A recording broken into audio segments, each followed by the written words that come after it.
Stays crunchy.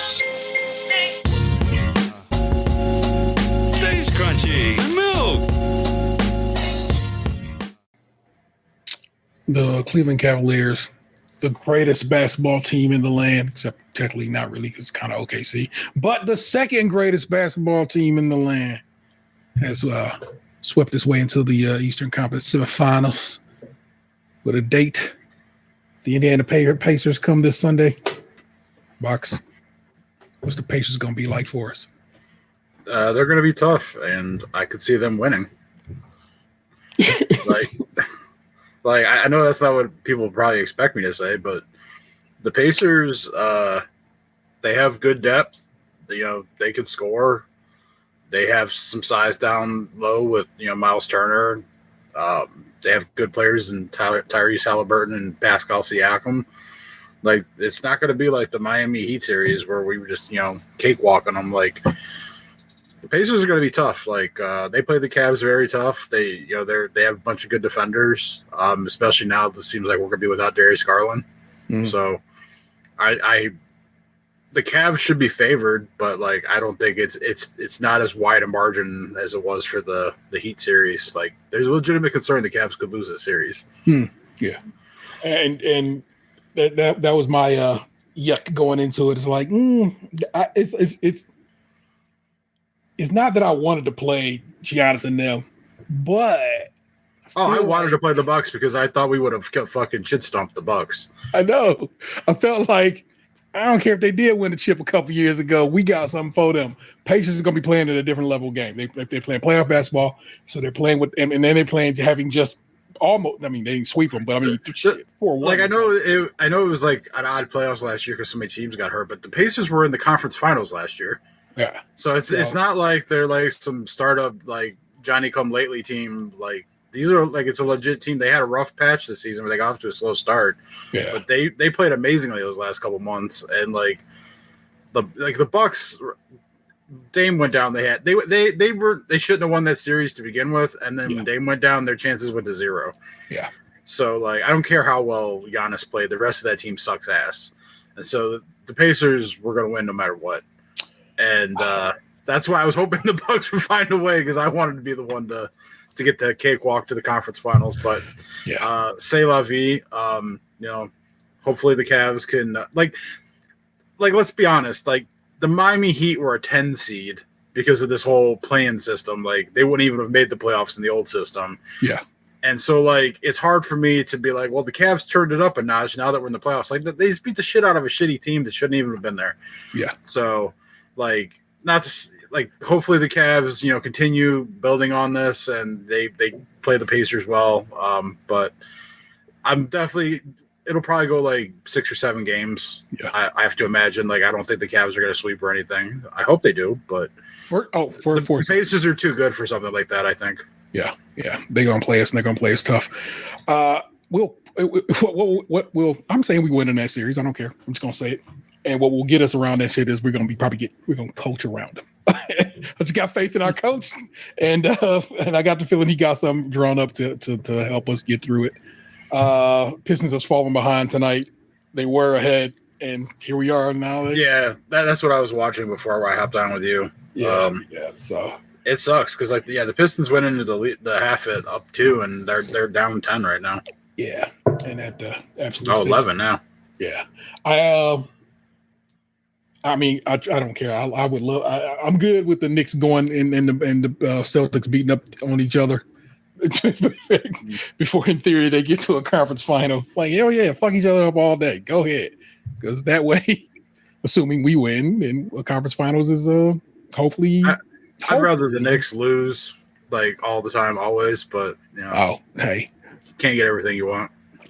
I have no affinity toward the Knickerbockers in the least. So, but it's always fuck the Celtics. That's on sight. So, oh yeah, if there was a way for them to both not make it, that would have been ideal. But yeah. That's where we play out. What's going on in the West tonight? The Clippers are playing the Nuggets. The Clippers are on the brink of elimination. Yeah. So. Yeah, your boy, Oh man, I was just looking at his Instagram story earlier today too. We interviewed him. Oh, He's Carl. good look. So yeah, Carl Tart. Yeah, Yeah. he's a Clippers boy, and so he may be a sad panda tomorrow. Oh, Carl is like one of the people just similar to you who just take that shit on the chin. Is like, all right, this is what was this kind of played out like it was supposed to in some way, or he'll be like, this is what we should have done better. But he never like salty off of it. It's just not how he carries himself. On the outside, I'm analytical and I'm level headed, but on the inside, I'm like a fucking man throwing a temper tantrum, throwing furniture around. I'm punching babies, like it's all going on inside. Well, it's good you keep it at where it needs to be at, I guess. Not inside always, but still. What's going on with the Warriors, man? I was just talking to Nick about it the other night, and I was like, yeah, the Warriors, you know what I'm saying? But then last night it was like, I don't know. Houston. I saw people putting pictures of Steph Curry's hand on Instagram today. Like I guess his hand's all fucked up. Did Steph hurt his hand recently? I guess so. Yeah, I guess his thumb's all jacked up. So, like, I guess maybe it's affecting his shooting. And then, obviously, like, Butler's hurt. Like, he fell the other day and he strained his hip or some shit. And then I saw, like, a bunch of videos of Draymond Green trying to, like, hurt people again. So, he's back to playoff form. Oh, here we go. This is Speaking of Draymond Green, he's got this stupid ass car commercial that like makes no fucking sense whatsoever. Where like I don't know if it's his actual daughter or if it's an actress, but like they're in the driveway and he like lives on the side of a fucking hill, and they built a basketball hoop on the edge of the hill, and the little girl's so small that she can't even make the ball to the rim. So every time she shoots it, it just goes over the cliff. So like Draymond Green has to get drive down the hill to go get it. Yeah. Makes no fucking sense because then he's like face to face with a wolf who's gonna rip his fucking face off, and then all of a sudden he's back in the car, hands the ball to the girl, and then she just immediately throws it down the side of the fucking cliff again. Yeah, stupidest fucking commercial I've ever seen. I want. When did that come up initially? Because it's been out for a while, and I don't think that was like a Super Bowl commercial or anything like that. It was some kind of like it showed up recently enough, so I'm funny. But yeah, it's a commercial. It just like it makes no sense. Why would you build a basketball hoop on the edge of a cliff that you're letting your daughter play on? Why would you put the basketball hoop? Yeah, so why would you put the basketball hoop more near the house so the ball doesn't go over the cliff after every shot?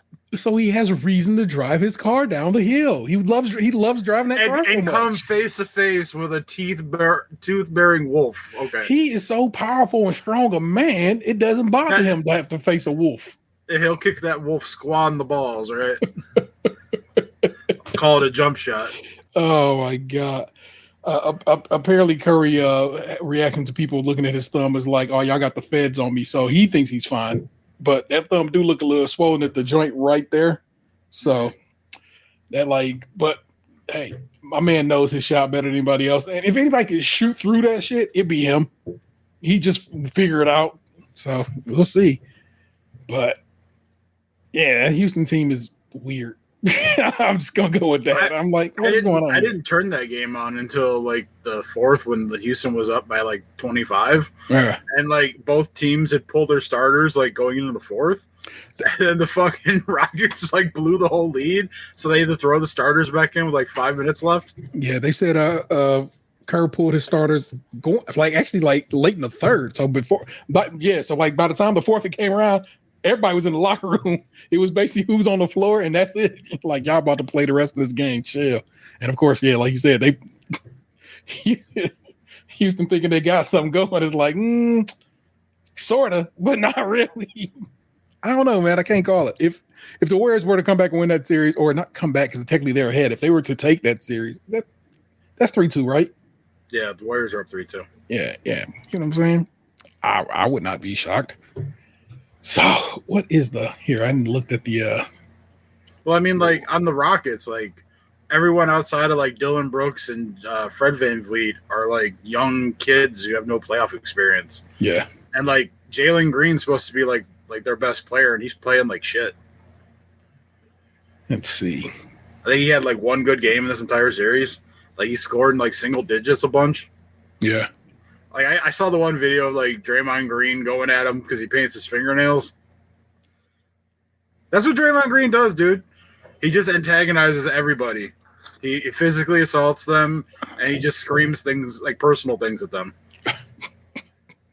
Somebody just got a real quick throat chop that motherfucking just like shut the fuck up, Draymond. Just like,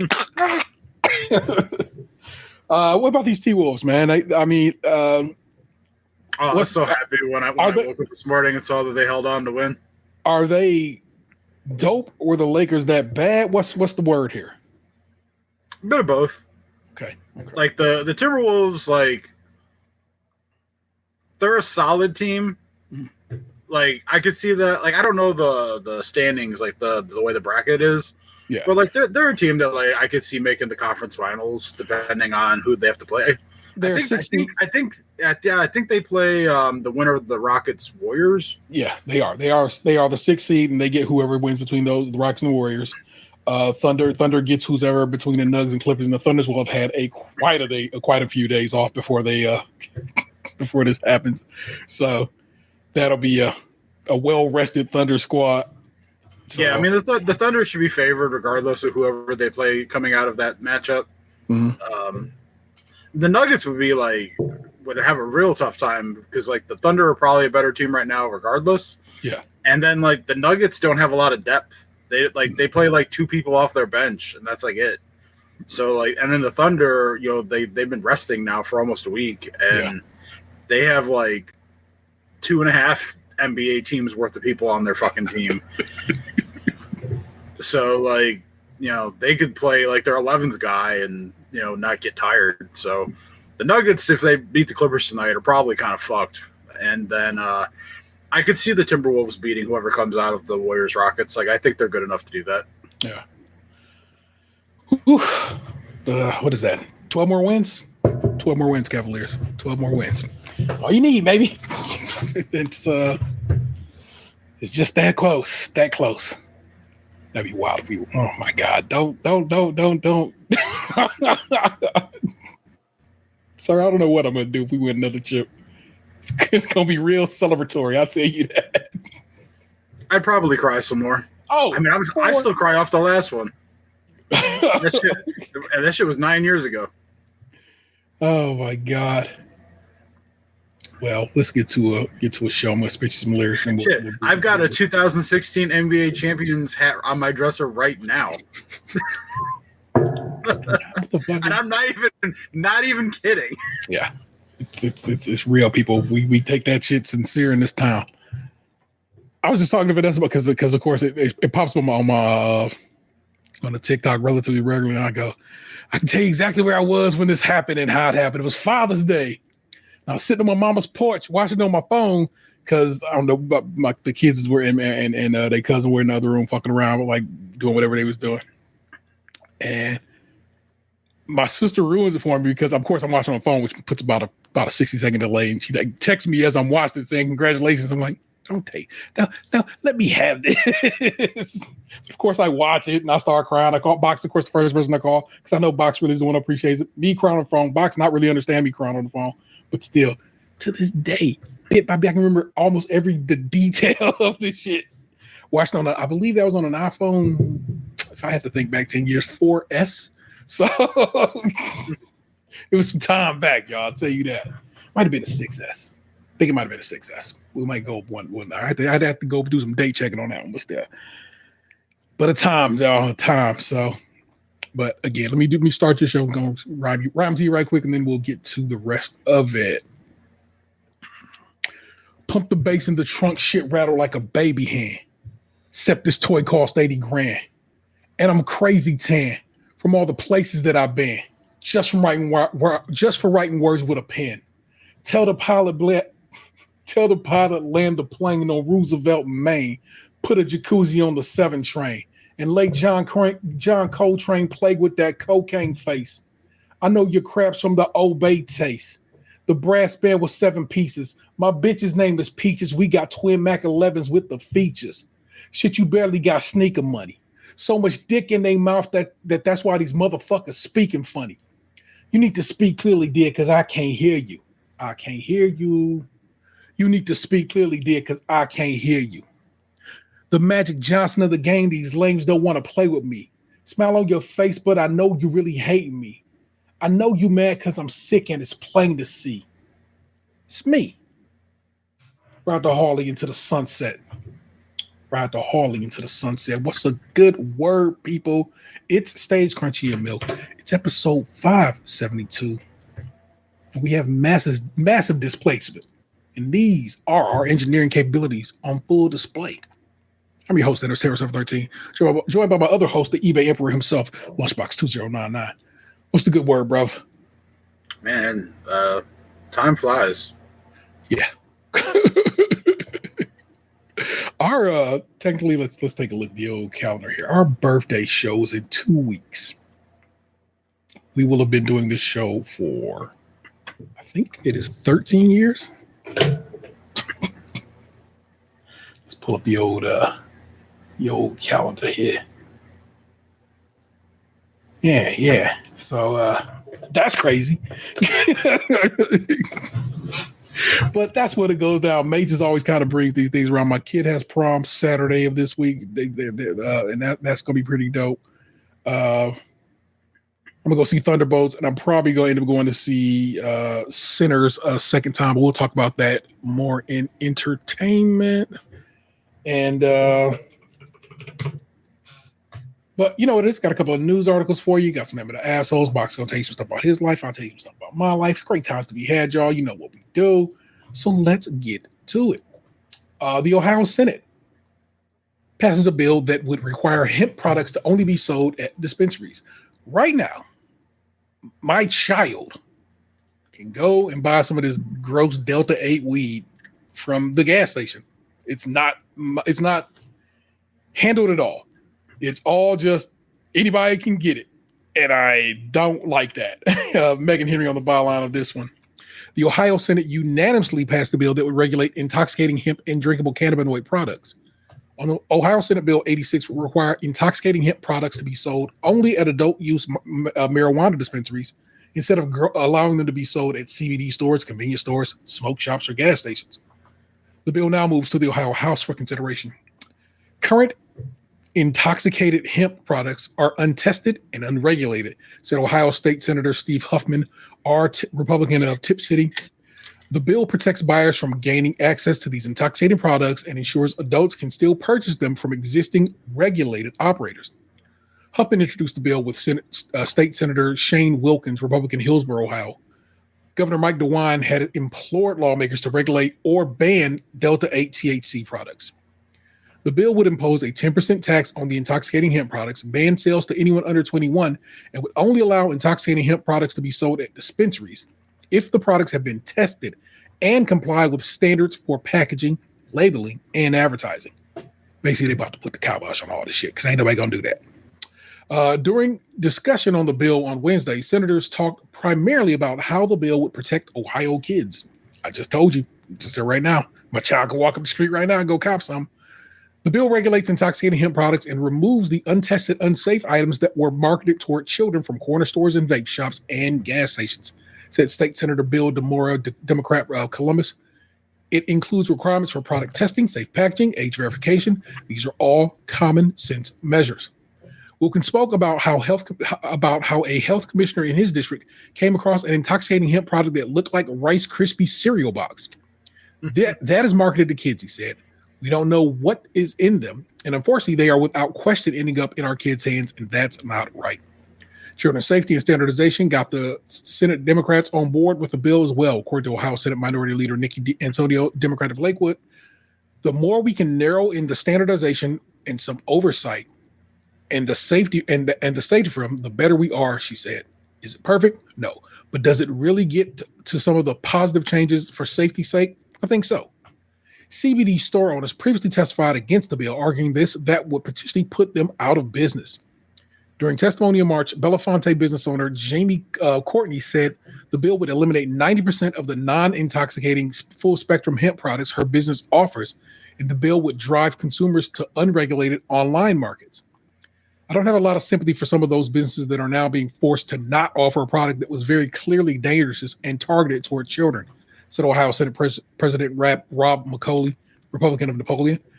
I think if shops were operating before intoxicating hemp, they're going to be able to operate after. Facts. I don't even want to be agreeing with this dude, but he's right. Members of the marijuana business, poison control workers, and religious organizations testified in support of the bill. The 2018 U.S. Farm Bill says hemp can be legally grown if it contains less than 3% THC.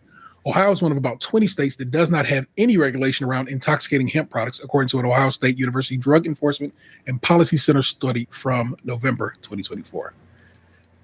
Had to get this taken care of. It's not good. I'm sure you can get a little something off of it, but it's not the same kind of high. People who smoke one and then have tried the other have been like, this shit is terrible. Don't fuck with it. Don't do it. The drinks that you can buy at certain bars are derived from that shit. It's not the same as the drinks you get from the dispensaries. Just go hit your dispensary up and as an adult and go get the real deal, and don't be bothering with that fucking. Bruh, if they got a weed sign in their window, they not doing right. Because you can't have advertising like that for actual marijuana products in the state of Ohio. They're super, super tough about that shit. As you know, we've talked about many a time on this very show. So if you see a little weed sign in their window, they not selling you real weed. They selling you some fucking some gas station bullshit. Don't play yourself. Go to the dispensary. Go buy you some good weed. Find your old school dope man who can just hit you with some of your chronic that you like you know what I'm saying, your old school sacks, because they probably just buying it from the dispensary too. Just do that. You'll be better for it. Go up to Michigan. Make a day of it. Have a good time. I actually ran into a dispensary manager a couple days ago. Nice. I was out for a walk and oh yeah, she told me. She is, of course, you know, all y'all have to know, all this shit just comes around to me. So because I saw him when I was on a walk. I'm like, oh yeah, cool. I'm like, I'm certain he will tell me about that shortly. Because it just goes down like that. Oh my gosh. Shedeur Sanders make bold proclamation while speaking to local Cleveland High School. This is Ava Geltham on the byline. This is from Sports Illustrated. Shedeur Sanders has yet to even begin competing for the starting quarterback job with the Cleveland Browns, but he's already setting his sights on bigger accomplishments. Sanders will be in competition with Joe Flacco, Kenny Pickett. Why do we pick Kenny Pickett up? Jesus Christ. And Dylan Gabriel for a chance to become the Browns starter. But he wants more than just being the team's QB1. He wants to lead the Browns to success. While speaking at John Marshall High School in Cleveland, Sanders boldly stated he's going after a Super Bowl. I'm trying to bring Cleveland, of course, a Super Bowl, he stated. Though any player's goals should be to win a Super Bowl, it's especially bold coming from a rookie quarterback playing for the Browns. The Browns are one of 4 franchises that have never been to the Super Bowl, let alone won one. Cleveland has made the postseason twice since Kevin Stefanski, but the Browns' only NFL championship came prior to the start of the Super Bowl era. For Sanders, or any quarterback, leading the Browns to a Super Bowl victory would be an incredible feat. Sanders' ambitions with Cleveland do stretch beyond winning and turning the franchise around, though. After Sanders was drafted, he promised to get involved with the local youth, which he did on Wednesday by visiting John Marshall High School. I just wanted to come out and see y'all, Sanders told the students. We're working out every day. We've got purpose. We've got something we're trying to accomplish and achieve. What inspires me to keep going, I always say, knowing that I've got a lot of people watching me, knowing that I have I'm a positive influence to the youth. That's what I say keeps me going. It's been less than a week since Sanders was drafted, and he's already making his mark on Cleveland. That's a fun little article. Shedeur Sanders was a steal where we got him at in this draft. We robbed motherfuckers on that one. And we had already drafted a quarterback, so it's also crazy weird that we went and got him. But at that point, like I said, that's probably an owner's decision, and you can't say no at that point. But I'll let you see it. What's up with that, man? I'm fine taking him in the 5th. I didn't want him in the first couple rounds. I don't buy in the hype. I think he's like okay, but like I was fine with them taking a knee on this year and trying to get someone coming out next year, maybe like someone better. But hey, I'm not rooting against the dude. Like if he, goes in there and lights it up and whatever, I'll plant my flag on him. But like I don't have a hate for the dude either. Like I don't like some of the shit his dad does sometimes with the brashness and everything. But, you know, when you're a Hall of Fame Super Bowl champion, you know, star that, you know, I'm going to be honest, like, I guess, like, it just rubs me the wrong way sometimes, the way some people seem to, like, commercialize faith when, like, they brag a little bit, you know, like, they're flashy, and then, you know, it's like, oh, thank God for everything. Like, I don't know. I think it just annoys me a little bit, but, like, that has nothing to do with him and his NFL ability. But it's just, like, their whole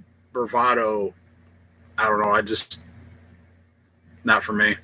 I always hear that from you. I know it is from a truly specific point of view. From other motherfuckers, I'm looking at them real sideways because it always comes off as black folk ain't allowed to talk their shit. But from you, I know you mean any motherfucker can't talk their shit. I've always considered like heavily religious people to be humble people. Yeah. And maybe that's just a poor interpretation of the actual situation on my part. But like they're like that family is like the opposite of humble. And so it's like sometimes I have a hard time differentiating like actual faith from showmanship. They are very much on some old I'm gonna be real televangelist type shit. Feel me? Mm-hmm. It's real TV church motherfuckers, and so I get it. But also, I'm also like, why you gotta be humble? What the fuck you gotta be humble about? You are Deion Sanders. You don't have to be humble. Your kid don't have to be humble. Your kid is a millionaire already. Like I said, he don't. That was like oddly enough. I mean, getting drafted in the 5th round is humbling. Well, at least it should. It is somebody thinking they are humbling him. They're simply not. Because somebody he doesn't have to be humbled. He could be Colin Kaepernick real quick if he ain't careful. Oh, it is racism. We know that. But what I'm saying is, you think you humbled this man. You did not. He is who he is, and he's still gonna walk around here saying, "I'm gonna try to win this team of Super Bowl." I mean, that's kind of shit. I know, like he got drafted in the 5th round, and then he still went and had like a I got drafted party with like celebrities and shit, and it was like it didn't phase him. Like I get that, but like, you know, eventually the honeymoon phase is gonna be over, and he's gonna realize that he's the 4th QB on a depth chart, and he's got to earn his way up, and anything goes sideways, they could easily cut him. Yeah, like his contract is nothing. Like he was a 5th round draft pick. Like, okay, like it's no big loss. Like it's worth a gamble. Don't get me wrong. Like he's got some talent. I don't think he's like the greatest QB prospect ever. And I truthfully would have rather have taken someone next year. But like in the 5th round, it's a fine dice roll. Hey, those who are paid to do this, not like us, was like he was the 2nd best quarterback in the draft. They said that. I'm not saying that. They said that. Well, I can tell you what the Browns said. They took someone else before him at the same position. Yeah. So they told you what they thought. They just didn't have to say it. Hey, they said it by saying it. So that's what's up. But like I said, I just had to chuckle at it, man. I'm happy to have him here. I have no idea why we picked up that dude from the Steelers. What the fuck we doing with Kenny Pickett? Well, Kenny Pickett when he like, I think he was like 13-7, like as a starter or something like that. Like I don't think he's like a long-term answer or whatever, but like he's not complete trash. And they needed someone to hold the fort down. Like the only quarterback they had on the roster was Deshaun Watson with his torn Achilles and DTR, who they played, for the last couple of years, and he clearly cannot play. Yeah. At least not like he's a fine little like change of pace, come in, run a gadget play, scat quarterback, whatever. But he is not a they play 17 game starter now. Yeah. Like, not to say like Kenny Pickett's not a long-term answer, but you could throw Kenny Pickett out there for a year, get a couple wins, not completely fall on your face. And then he's going to be a free agent at the end of the year because they declined his option. You barely had to give up anything to get him. So it was just a Band-Aid to get you to where you need to go. So we start Kenny Pickett? Well, right now they don't have much invested into any of them.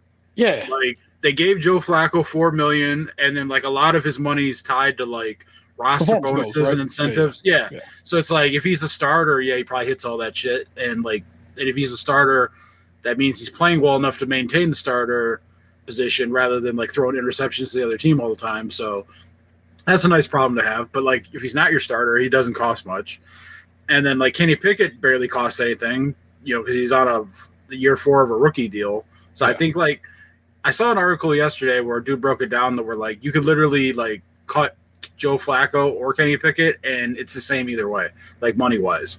And then you got Dylan Gabriel now on a 3rd round rookie contract, which is nothing. And then you've got Shedeur Sanders on a 5th round rookie contract, which is nothing. Like Deshaun Watson's eating up all your quarterback money on IR, and they're going to get it back next year when they get the insurance payout for his Achilles tear. So like they'll like I don't know. There was an article talking about how like they'll get like if the policy pays out like they assume it would, basically all the money we're paying him this year on the cap will get credited to us next year. Okay. And then they're just going to cut him next year, and then they'll spread his money out over a couple years, like 2 years. So you just got to for all intents and purposes, Deshaun Watson is not a part of the Browns anymore. Yeah. People need to like not think that like he's coming back or anything. Like that dude is done. Jason Lloyd's talked about how like the Browns don't even want him, but like they're stuck with him because he has that deal. So like he's here because he has to be, but like the moment they can get rid of him, they are. Yeah, that seems to be whoever's going to be whoever, just in time for us to go into a new stadium. See how this all plays out? I'll tell you this, like the Browns like personnel people and like the coaching staff, I'm sure aren't looking to like tank, but I bet you that owner is hoping that we suck enough, or at least the Jaguars suck enough to where we have a shot like the number 1 pick next year, and that Peyton Manning's nephew comes out into the draft, old Arch Manning. He's not even good in college. He was great in high school. He's barely played. Yeah. So it's like, I'm like, why are we? Good Lord. Jimmy Haslam loves him some Mannings, man. Yeah. All right, I'm gonna read. Well, okay, there you go. Those are your news stories for the week, and that's me and Box discussing the news stories of the week in as much detail as we care to. So it is Box's time to take over the reins. Let me click the button. He has a whole intro that I have to click the button on. So let's click the button on Box's part. I hope it's like the Wonder Years where like you got me like playing in the front yard by a white picket fence, and then like me looking lovingly into like my crush's eyes as I kiss for the first time, and then all of a sudden I'm getting on a boat to war. I thought it would involve books in some way, story time, but damn. Yeah, I mean, I guess reading Rainbow works too.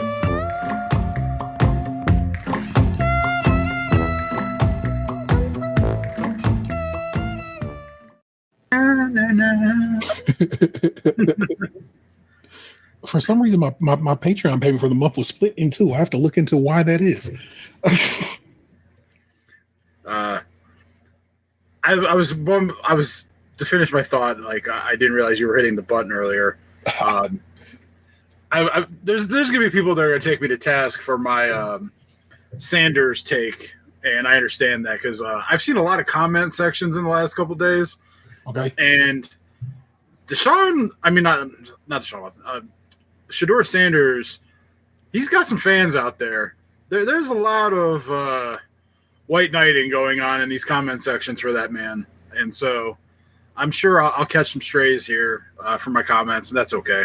We can all get along. But to get into my story, so I had my appointment for my kittens to get spayed this past Monday. Okay. And so I got up at like 6:30 in the morning, and we, threw them in their respective carriers, which was kind of shocking to them because they had not been encaged since I brought them to my home almost 6 months ago. The black kitten, Shuri, she like handled it a little bit better because she went into like a normal carrier. Yeah. She did hiss at me, but that's not out of her wheelhouse. Like she can be very she's got an attitude about her. So I accepted her position. Hmm. Lila went into like one of those like backpacks that you see people like kind of walk around with their cats. Yeah, with the little dome over it, they can look out. Yeah, and so she tried to escape, so we had to kind of like pull double duty where like, you know, one person held her down, the other person did the zipper. But I drove him there, and it wasn't bad. Like, traffic wasn't bad getting there, but like by the time I got there, got him checked in, handed him off, it felt like dropping your kid off at like summer camp, but like a sad summer camp. And like I immediately like was worried about him, you know. Yeah. And so then like I went and had breakfast at a diner, and then came home and I went back to sleep for like 2 hours because I was tired. I only got like 5 hours of sleep, and so I came home, took a nap, and then I was up watching TV for a bit, and then the people called me around like 12:45 to come get them. Yeah. Like they were done, they were ready early. So I went there, picked them up, and I hate like this particular highway that gets this place is I-90 for those that are in the local, you know, for those that don't know.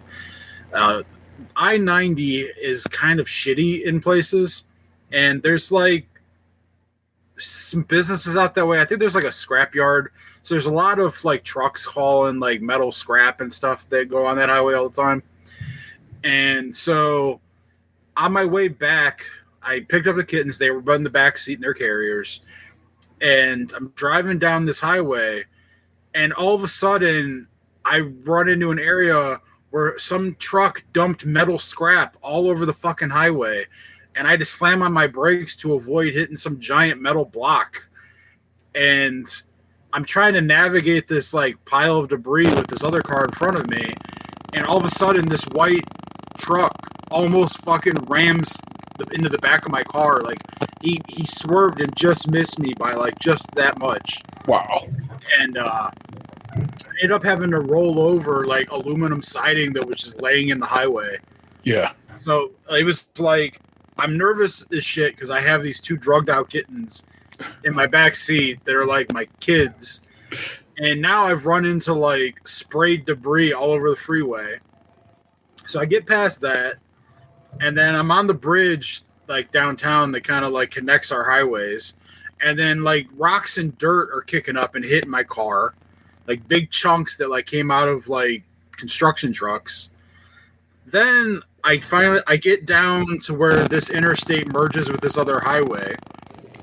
And it's one of those areas where like there's like you're merging in, and then there's like an exit coming up right immediately on the right. So like the traffic that's already on the highway is going to need to get over while you're trying to merge in.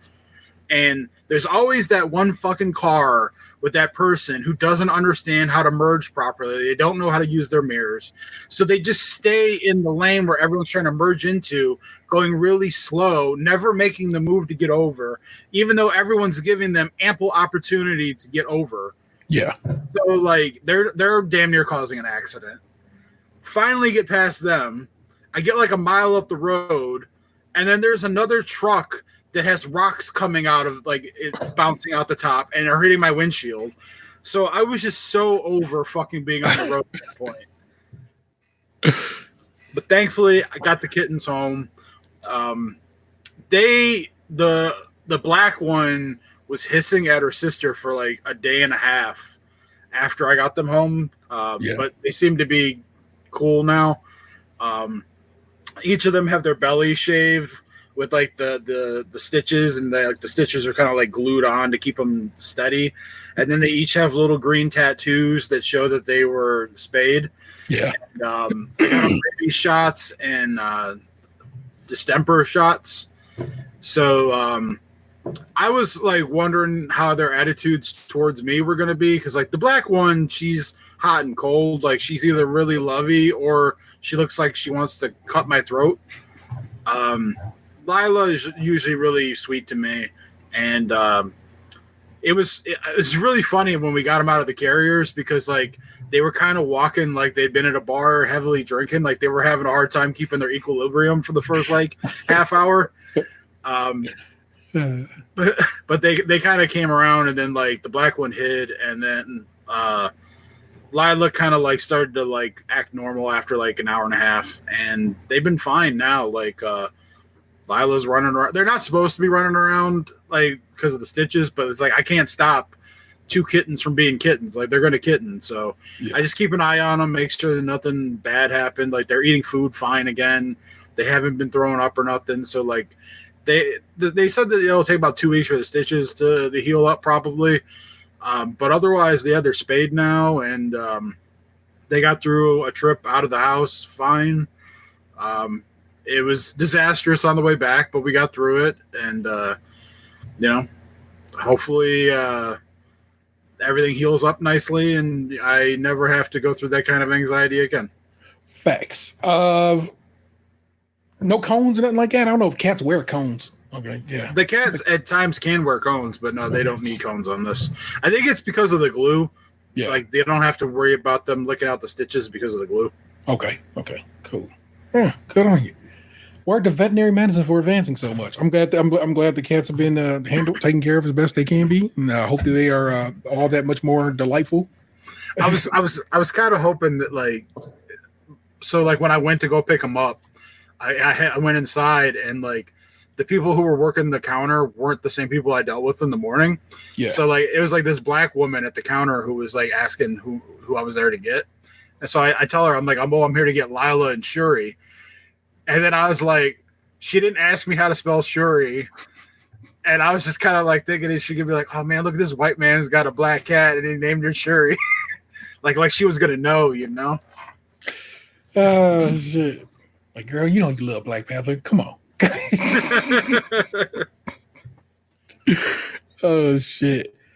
There you go. You got to have some nervous pet dad shit go down, and it seems to have worked out all the positives. So that's good. I'm glad it finally happened too, because I know you had to schedule it so far out. I'm glad that's over. It was affordable too. Like that was the good thing about this place. Like but to get both of them spayed, rabies shots, and distemper shots was only $172. Oh shit! They're giving. Where's this place at? Shout them out. They're on the east side of Cleveland, in the east 222nd Street. It's like Pet Fix, I think is the name of the place. Over there by what is that? Amazon? Is that near Amazon? No, one more exit Amazon. You get off the highway. No, it's exit 222. Okay. And when you get off of the exit, you go left, so you go north of the highway. It's like a half a mile north of the highway on the right. Okay. If you were to go the other way, you go to Amazon. Yeah. Okay. So, okay. Yes, I know that general neck of the woods. So that's pretty cool. Shouts out to what'd you say, Pet Fix? Yeah. Word to Pet Fix, you know what I'm saying, for taking care of my man's children's. And if you have some spay and neutering needs in this neck of the woods, you may want to holler at them, because that seems to be a pretty solid deal. Also, get your pet spayed or neutered, people. My man Bob Barker told you this shit years ago, and I'm just gonna repeat him. You know what I'm saying, take care of your business. Anything else in the world? How's your health? How's your family? Everything all good? Everything seems okay. You look put together. Did you get a trim recently? I was off last Friday. I made a barber appointment. Like, I made the appointment like 2 days beforehand, and I was kind of like, oh, cool. But then I was also like, oh man, that must suck for my barber. Yeah. So like when I was there, I was like, man, you don't usually have appointments on a Friday 2 days beforehand. And he said, like, they told us that like it had been like their slow season. Yeah. But they were like already kind of like booked up for a lot of May proms and graduations and all that shit. Yeah. So yeah, I got a haircut last Friday. I've been waiting like 3-4 months recently, because like my barber appointments cost like twice as much as they did like pre-COVID. Yeah. So I try to space them out a little bit more, you know. But I just wanted to feel clean. Yeah. Yeah, for sure. Nothing wrong with looking swagged out. So good on you. Oh my gosh. What's going on with me? Let's run it down. My kid is fully flushed and ready for prom. I'm happy about that. We went and got the tux. Look great in the tux. It like fits him like a glove. I'm like, I wish I could look good. I wore a tux at my wedding years ago, and I didn't look as good as my kid looks in the tux right now. I wish I could get a suit fitting that set on my body as nice as I see people rocking tux, because it never looked that good on your boy. I'm just built different, y'all. Like weird and lopsided, like a pear in some situations. So tuxes don't look that fly on me. So I was like, oh my God, you look so dope. So he's going Saturday for his prom. I'm excited about that. He had one of his last performances tonight, and of course, bawled. But the best part about me crying is some other parents are sitting right next to me. Their kid having one of their last performances, they was crying too. So I'm like, me and this lady, hit the box, bro. Be real with you, bro. She had the fattest ass. This little Latin woman is sitting next to me and her man, and we both just sitting there crying our eyes out because our babies is performing, and it's just so crazy. But it was very lovely to be a part of that. Do you know anybody who got a Switch 2 pre-order? Okay, yeah, pre-orders went live for the Switch 2 last Wednesday night, Thursday morning, however you wish to look at it, and. You're the only person that I know personally that would buy it. Oh, well, fair enough. But like, I know people who own Switches, yeah, but they're not like pre-order day one, so I can have it as soon as it comes out. They're like, oh, hey, it's been out for 2 years already. You don't use yours anymore. I'll give you $100 for it, people. Fair. Well, I was up in the action for that, seeing if I can make something happen, and it ended up being a very late night. So I'll explain how it's supposed to go down. I was like this. Pre-order is supposed to go live at midnight. Walmart, Target, Best Buy. And I think that is it for the retailers that were going live at that time. You can be on the watching the internet have a fit about Target. Target has been and remains awful for online purchases of high, I guess, excitement items. You can't buy a Taylor Swift record from Target without some issues. So it is one of the ones where I'm like, okay, but we know they suck. Walmart apparently had it in check a little better than people understood. In fact, had you known about it, you could have gone to Walmart.com, and just clicked "I'll wait in line," and they started a queue up. People didn't realize that, and so people weren't clicking the button to queue up. They thought they had to wait for something to go live, but no, you could have queued up. I think started like maybe an hour before, like so 11 p.m. Best Buy had advertised to everybody, "Hey yo, midnight, that's us. Come holler at us." Midnight comes, nothing on Best Buy, and so if you keep watch of the people who you need to keep watch of on the socials for this is guy Wario64, and Wario64 keeps you abreast of the situation. He's like, Best Buy still not live. Best Buy still not live. Best Buy still not live, and it goes by like that until like, let's say 12:30. Then he goes, Best Buy seems to be blinking in and out. So I'm like, it's gonna be Best Buy. Okay, let's see what I can do. And I just sit there F5 on Best Buy the entire time, F5 and F5 and F5, and then finally the button goes yellow and it says pre-order. So I click the pre-order button, and it puts you in a queue, and I'm just waiting in the queue.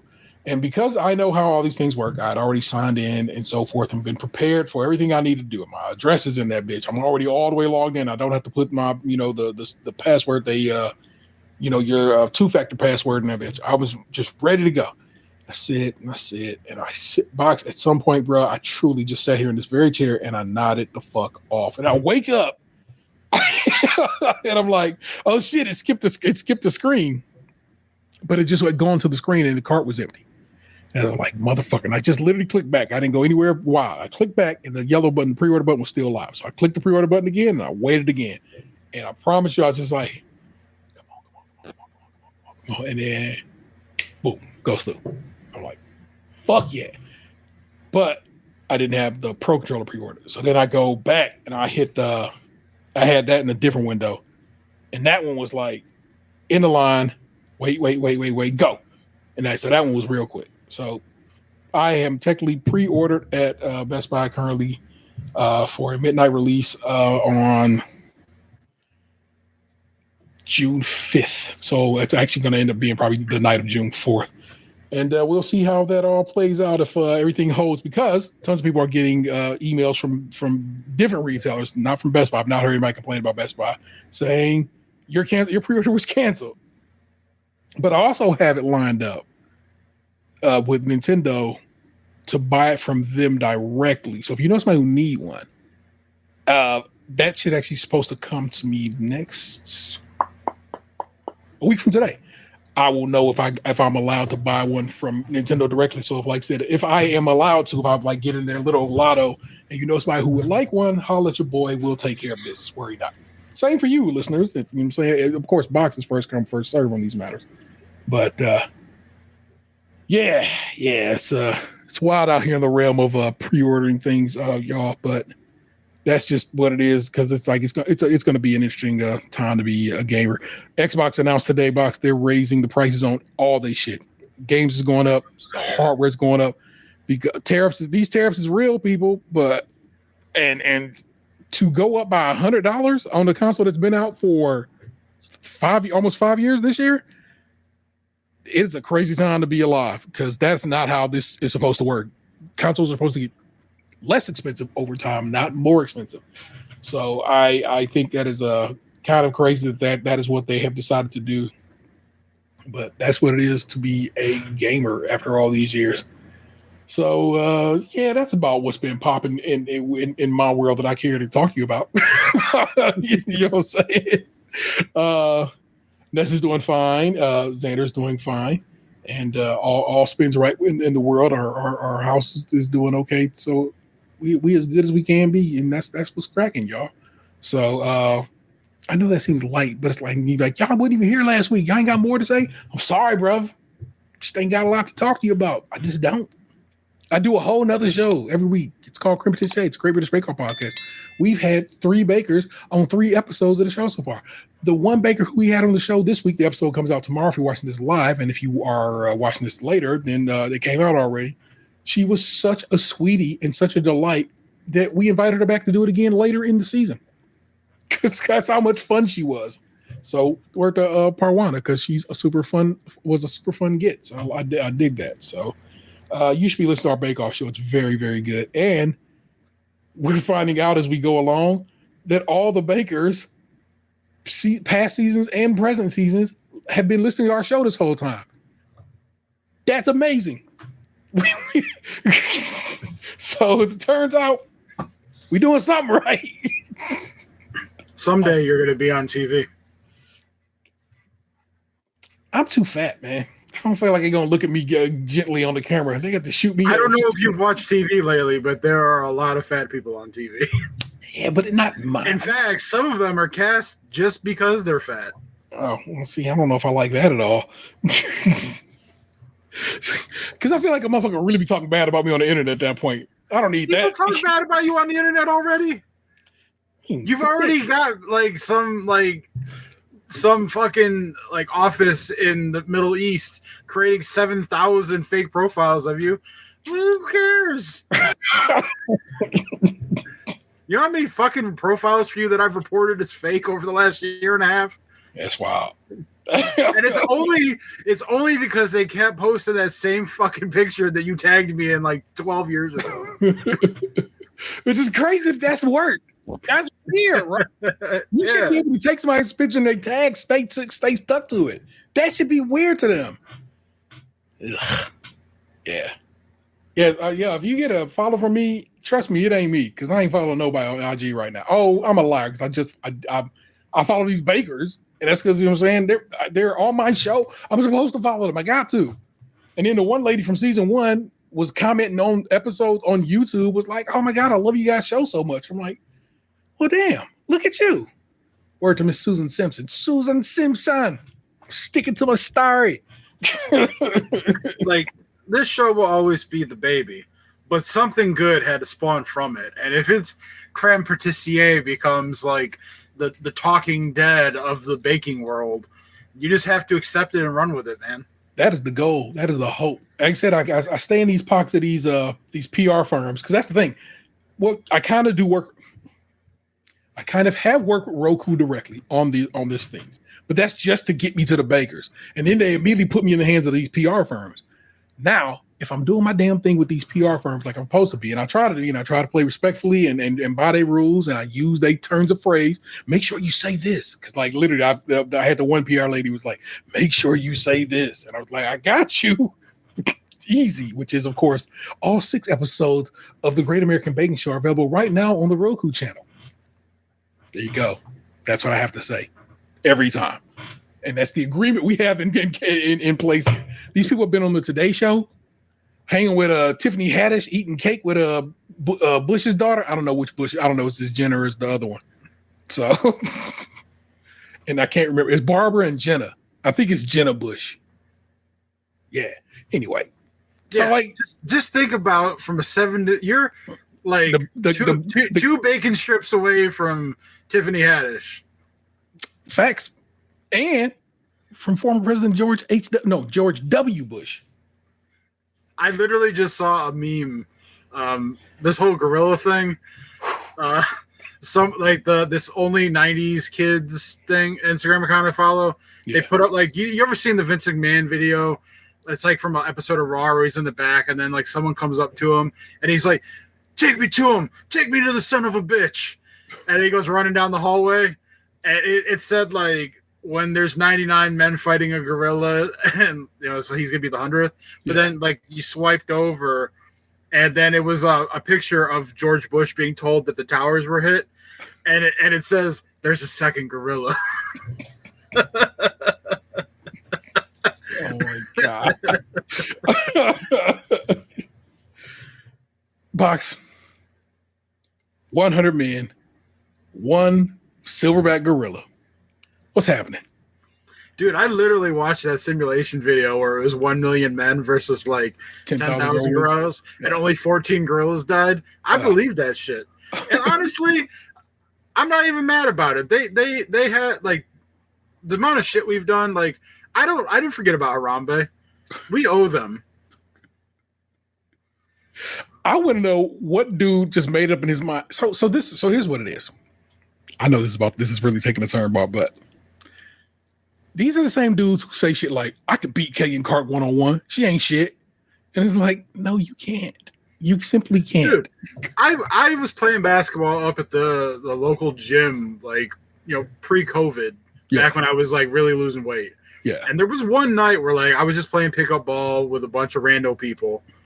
One of the people used to work in our office, and he fouled like a motherfucker. I was getting pissed. But there was like a high school girl that had gotten on one of the squads. And she was banging jumpers better than everyone else on the court. Like I don't think WNBA players, like compared to NBA players, are all that. Like I find it entertaining now. Yeah. But like Caitlin Clark versus the average Joe, yeah, she's gonna give them buckets, no problem. But that's the thing. They, like I said, this is the world we live in, where these men of this ilk who think they can beat up a gorilla, you can't. Think they can beat. See, the thing about the 100 man versus a gorilla, there's got to be some like ground rules here. Like, are we talking about like an average person? Like, is it like 100 me's? Because 100 me's are getting fucked up by the gorilla. But is it like 100 John Joneses? Is it like 100 like the mountains? Like who are the 100 men? Are we talking Olympic athletes? Like, or are we talking like 100 SoundCloud rappers? Like it's apparently just imagine, if you will, a random draft of 100 dudes. So yeah, you might have the mountain, but you also might have, I don't know. A morbidly obese dude with high blood pressure and like gout. Like, yeah, like we're getting murdered. So what it really comes down to, and it's the most rational, but nobody wants to do that part of it. Everybody's like, "I'm gonna fuck a gorilla up." Like, no, you won't. No. I don't know why they think those guys, the gorillas are pure fucking muscle. If like, we survive because we know to avoid that shit and use like long range weaponry, not because I'm gonna grab a stick and walk up in that dude the animal's face and like best it. Like, it's not happening. The other caveat to it was, depending on the roster, there has to be some sort of like coordinated ability where, like, if we all had a game plan, like, there's going to have to be sacrifices. Not all 100 men are making it out of here. Like, just get that out of your mind. There's going to have to be some soldiers taking the L on the front line. Yeah. But you use that group to distract it, and maybe you all coordinate for like one appendage. Like, maybe you try to take out a leg or something. Like, and you don't go all swinging all willy-nilly. Like, you have to all go for the right leg or something. Like, have you ever played with randos in Call of Duty? Yeah, it's terrible. They never speak English. They always are like yelling at their kid in the background, or there's like a window fan that's right next to them that you just hear the entire time through their microphone. This is what it is to 100 men to fight a gorilla. 100 random dudes fighting a gorilla. Somebody gonna run. Somebody gonna think they got it. It's gonna be somebody who. It's gonna be a few men who are like, okay, we can do this. We can get together and figure it out. And it's gonna be that motherfucker just like Leroy Jenkins running at that motherfucking gorilla. And he the first one done. Yeah, but Leroy Jenkins is the he leads the Operation Human Shield portion of our 100-man assault. Like, you're sacrificing Leroy Jenkins, like that we know that. We're not expecting Leroy Jenkins to lead us into battle. We know that he's gonna be the first to die, and we're gonna use that. Got to utilize this, people. Utilize this. I think what actually would happen is a bunch of dudes would tire the gorilla out, and the remainers could probably finish the gorilla off. That's probably what would happen, right? You know what I'm saying? I have to imagine so. Yeah. Yeah. Like, so that's why, that's why I feel like people have to be smart. Use your intelligence to coordinate an attack, and like go for a point and make it weak. Because when you if you take out its leg, then you take out a lot of its power. Yeah. And you're gonna slow it down, and then you're gonna make subsequent following attacks easier to perform. But like, if you just all go in there swinging at random body parts, you're not going to accomplish anything, and he's eventually going to take you all out. And that's just what it's going to be, people. Like, and I believe, if I'm not mistaken, how this is not armed men. It is just men versus gorilla. Yeah, I saw a skit on Facebook earlier, and they were talking about like no armor, no guns, no knives, like just straight up animal versus 100 unarmed, unarmored, like just men. Yeah, bruh. I feel like a good 25 men is light work for that gorilla. Also, have you seen their teeth? Have you seen their skull? I saw a video today. Yeah. Held up a skull when I was like, get the fuck out of here, bro. That's why I think a coordinated assault is the only opportunity to like, and I'm not saying it's 100% foolproof. Like, yeah, I just think like it's the only chance possible way to do it. Yeah, it's the only maybe, bruh. You're not shooting lights out against Caitlin Clark, and in fact, she probably gonna smack your shit like Kobe used to do to little kids. That's one of the greatest things. God rest his soul. Kobe Bryant did not go play light with anybody, even when he was playing with little kids, and he'd be blocking the shit out of that shit. It'd be like you ever seen that video where the dad keeps smacking the little baby ball away, and eventually the baby hit him in the nuts. That's how Kobe Bryant used to be against children, and it was like, no, bro, you got to get it up over me, and you got to get in that fucking. Oh, dude, I used to take so much pleasure out of blocking the shots on the little Tykes hoop. That shit out of here, because I couldn't do it much in like real games, like because I wasn't a jumper, so I didn't have a lot of shot blocking opportunities, so I had to take it where I could get it. Hey. Get them up in the air and try to catch that foul. Like, oh, there it is, taking it out. There you go, people. No, you're not winning against the gorillas. Okay. And also, women don't discuss this kind of shit. It's never women ain't sitting there thinking about 100 ladies versus a lady gorilla. I don't know. Now, if you see 100 men versus a grizzly bear. Help the bear. Help the bear. Bruh. Whew. Have you seen grizzlies, like full-size grizzlies and Kodiaks? Them motherfuckers big as fuck too. and they got that swipe situation. You know what I'm saying? Although I've seen gorillas doing that little spin attack that I always thought was just some Donkey Kong shit. Turns out gorillas actually do that, which is wild to learn so many years later. Like, what the fuck? Gorillas do be doing that spin shit? That's wild. Gorillas is on some next shit. Especially a silverback, man. The motherfuckers is big. Leave animals alone. Leave them big ass animals alone. They ain't got shit to do with you, bro. Oh shit! I just thought of something else. So we're gonna continue to hang in this section of the show. It's a little tea time, little whatever. Gorilla Expedition. The most random thing decided to hit your boy's head last night. Today. And you're gonna be like, T, you an idiot. Vanessa sends me a TikTok. Somebody in Key West describing that key lime pie is specific because key limes are a specific item. That's why you're never gonna get that situation. You're never gonna get as good as they make shit down there because key limes are actually grown in the Keys of Florida.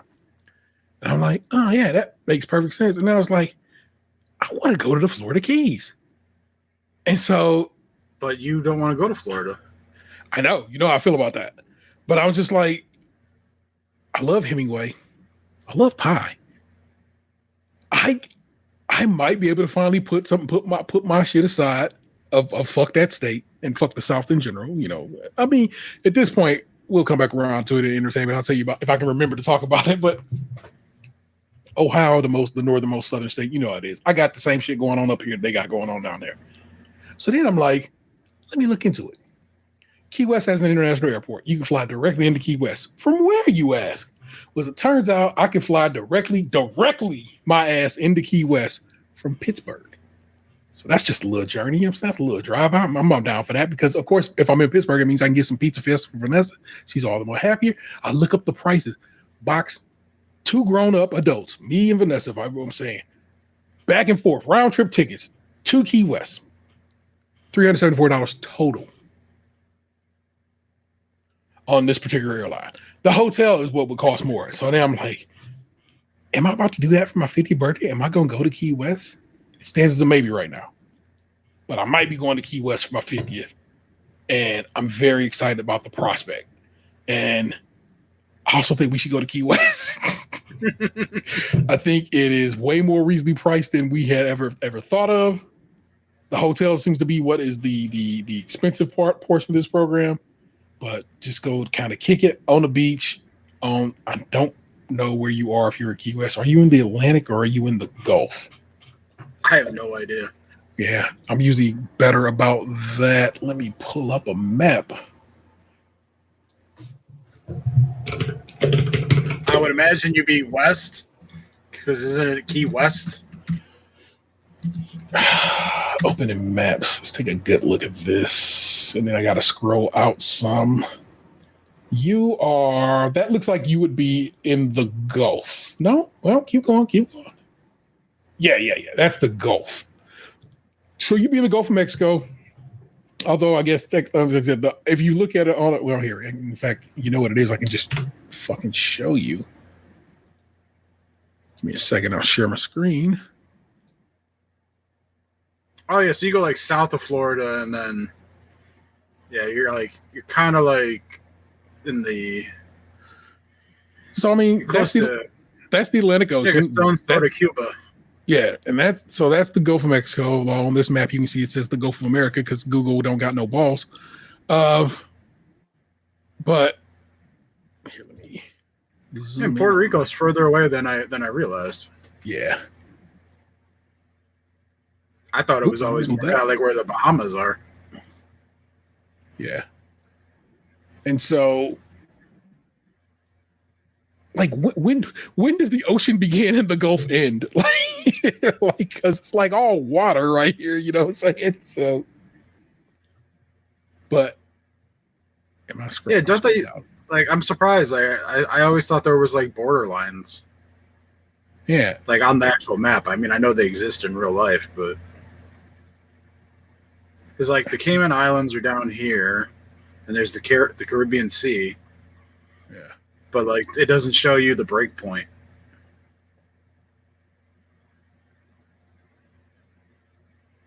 Dry Tortugas National Park. Yeah.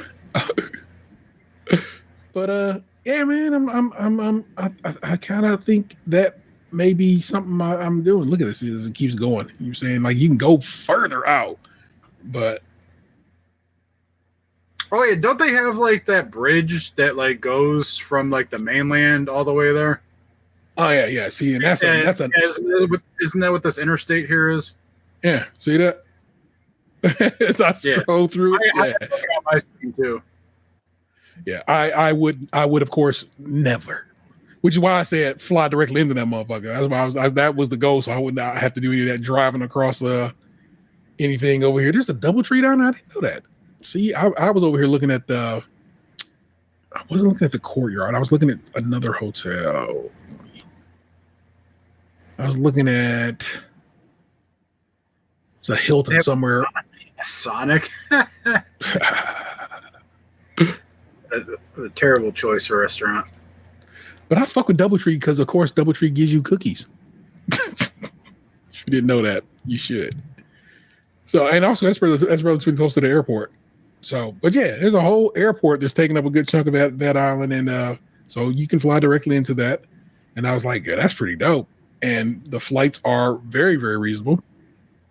The hotels are, of course, what hotels cost. I'm not like I'm not taking it back or anything like that there.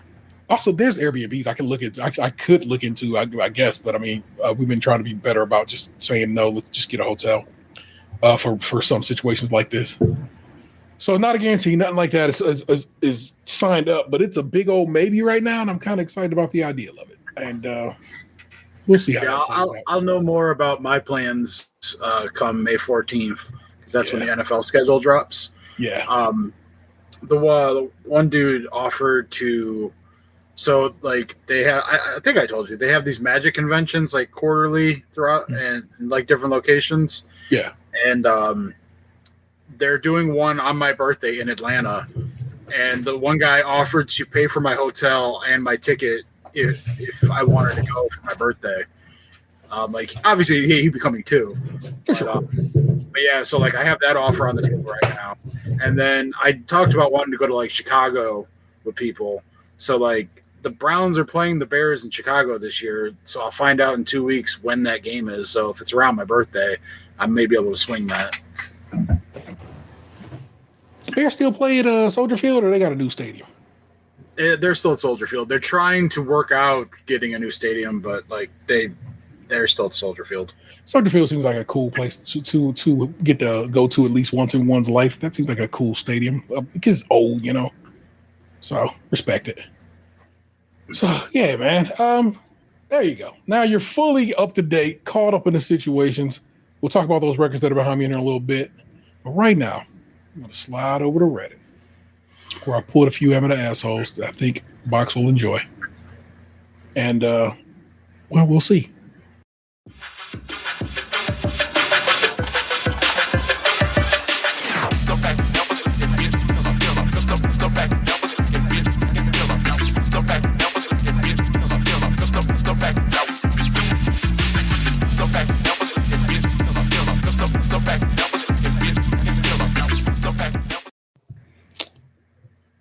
Yeah, that's what's up. Here, you pull this over here. All right. I got 3 for you, Bucks. I am an asshole. I lost my best friend of 8 years over this situation. You kind of got to hear it to understand it. So I'll just take my word on that one. This one just seems funny enough. Am I the asshole for pooping in the women's restroom?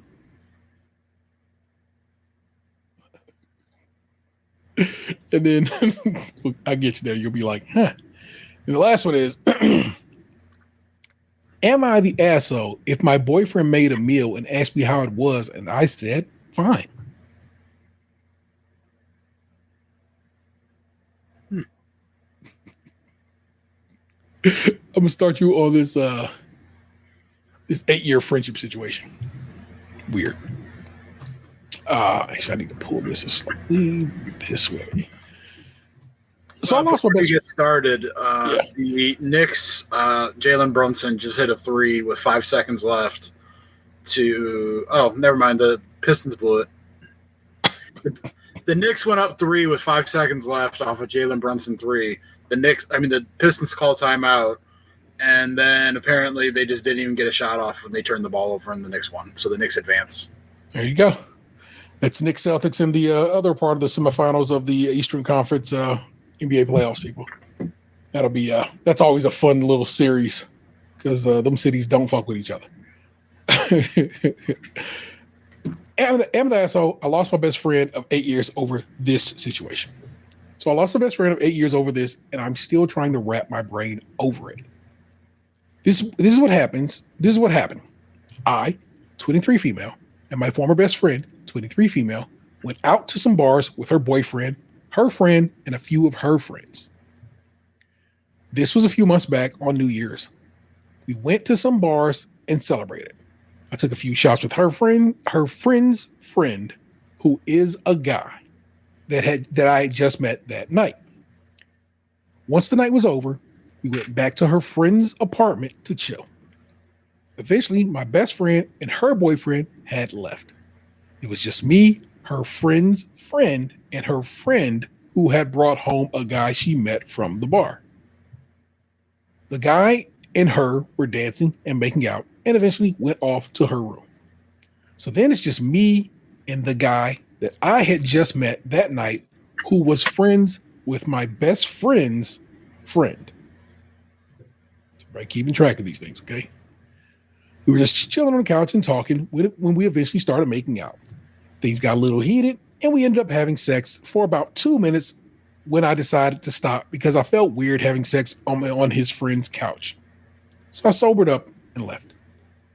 About a week later, I got a text from my best friend saying how she's embarrassed and upset with me that I hooked up with a guy on her friend's couch, and her friend felt uncomfortable about the situation. Immediately, I felt horrible and texted her and her friend to apologize. I also texted the guy who said his friend wasn't even that mad at him. He said she just found it funny. Okay. So another week goes by, and my best friend texts me how she still feels uncomfortable about me kissing her mutual friends. Besides this situation, there have been 3 other times I have kissed one of her friends' friends, and each time they all made the first move. I know this is not an excuse. I just want to make that clear. We text paragraphs to each other for the next few hours, and it seems it's going nowhere. I let her know the situation and apologize to her, but she keeps making almost rude and disrespectful comments. I almost never seen this side of her before. I have never seen this side of her before.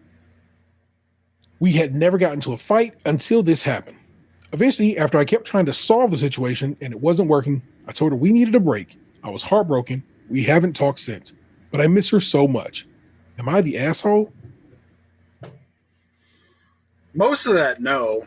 And like the sex on the couch thing is kind of like, it's, yeah, but like some people wouldn't care about that kind of thing. Like they'd be fine with you doing that. So like the whole kissing people thing, like that seems like what young people do. They make out with friends of friends. Like that's normal young person behavior. Yeah.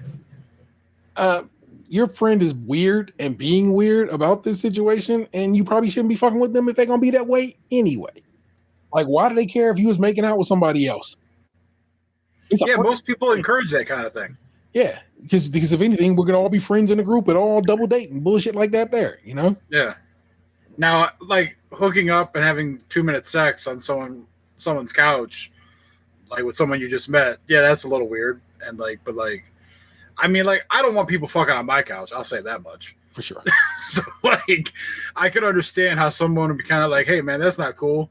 But, like, but the then, rest of that, all the rest of that shit, like, no. But that's the thing. They checked in with the person whose couch it was, and they was like, I don't care. Well, but that's why I said that, like, some people don't. And, like, I get it. Like, and I'm not saying that they should think it's wrong.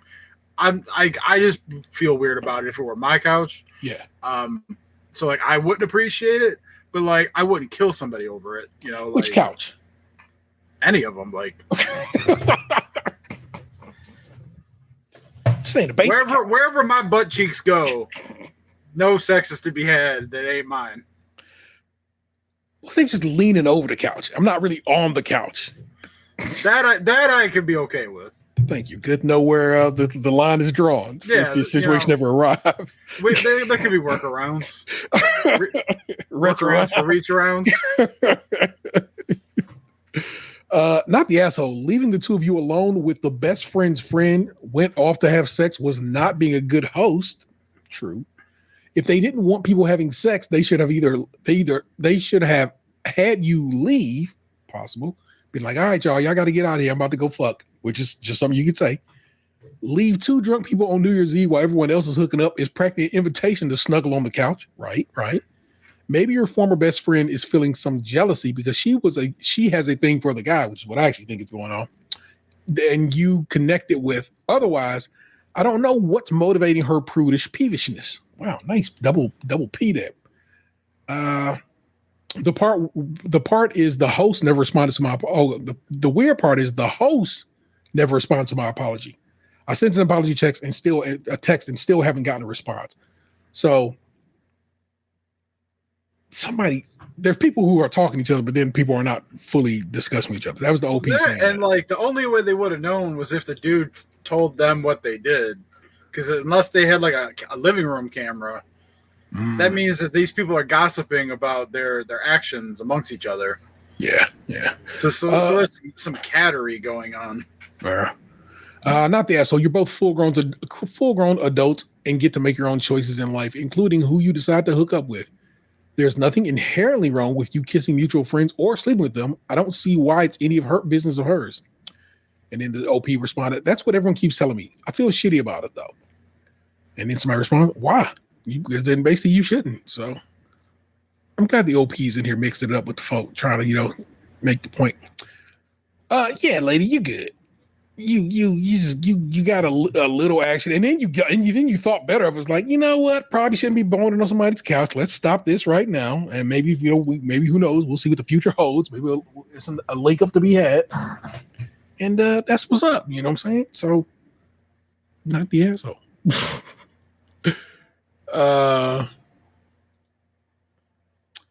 Am I the asshole if my boyfriend made a meal and asked me how it was and I said fine?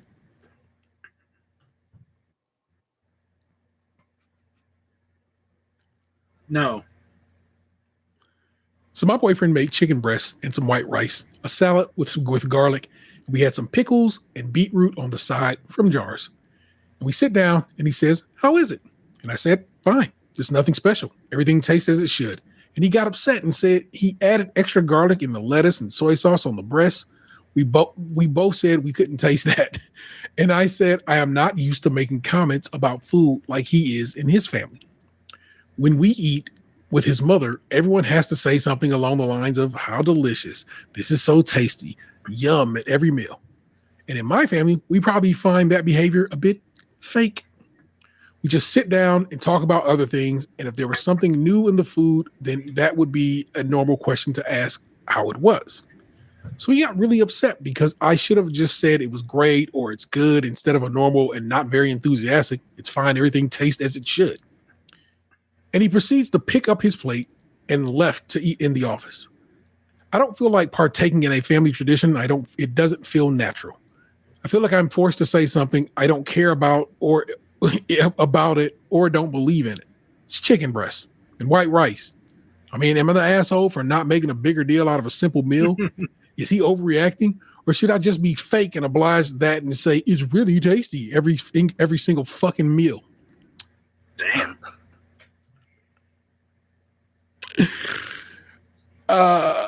Yeah, this is inherently asshole behavior.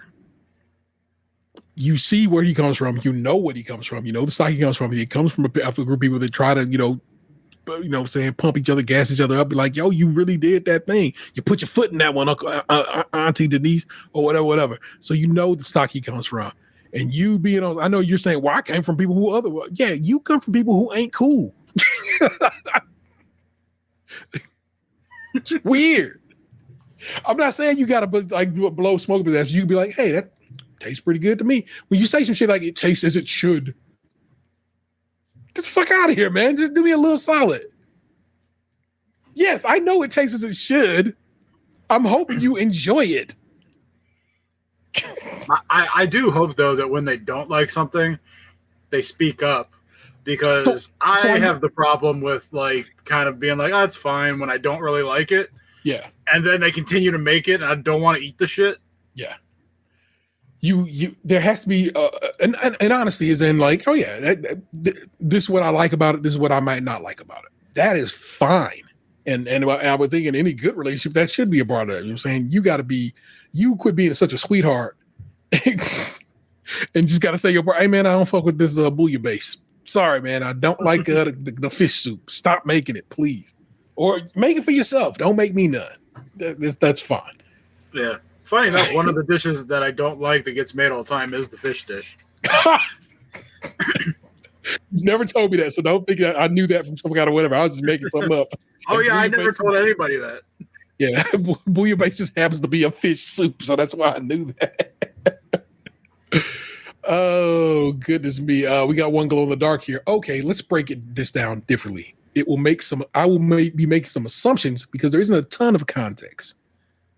Boyfriend goes out of his way and makes dinner. I don't know if that's true, but he did say he's making assumptions, so we're going to allow for it. Acts excited about doing something nice. Girlfriend acts like not only is it not special, but it isn't very good. Boyfriend feels embarrassed, deflated, acts hurt.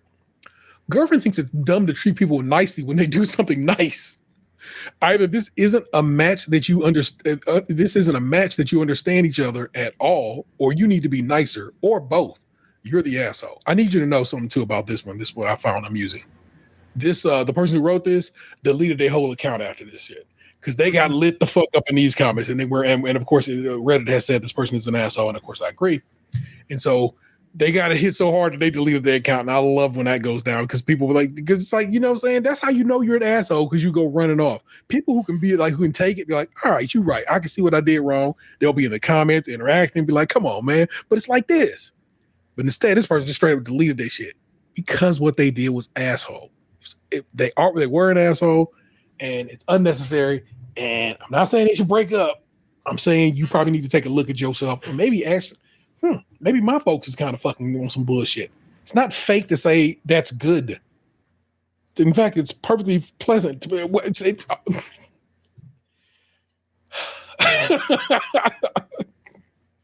dude, if I cook something up and somebody hit me with that, I did. Well, I made some turkey meatballs last night, and Lee was eating on the day, and he goes, "Yo, those meatballs are real good." I go, "Yeah, they are good."